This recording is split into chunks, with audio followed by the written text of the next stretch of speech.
Hello everyone, it's Shane Kanto, your Wasteland reviewer, and I'm here to review Pet Sematary Bloodlines, and this is a prequel from Paramount Plus to Pet Sematary of Stephen King, and this is written and directed by Lindsay Anderson Beer.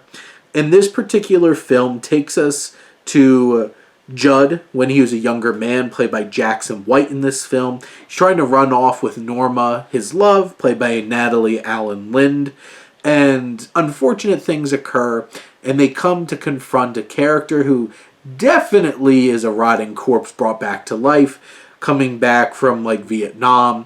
And you have interesting supporting character actors from the likes of Henry Thomas, who plays Jud's dad, David Duchovny, who plays the father of this young man brought back, and even Pam Grier, who pops up as the postal person in the town. I appreciate the backstory that they try to go into and adding layers to the mythos of this story. I do feel like this film spent a lot of time with trying to lay down exposition, though. And for an hour and 27-minute film, a lot of this is, trying to explain things. And I think the worst thing about this film is it's not really scary. I never really felt scared at any point in the film. They feel like really overdone, bland kind of jump scares, or trying to build tension that didn't really feel like it ever hit that point.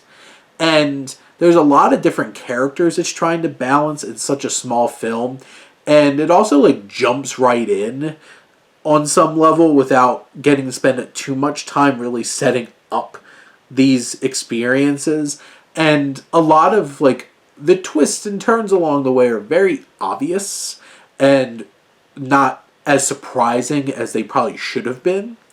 And it does, struggle from, that prequel-itis of, it has to wind up in a certain place.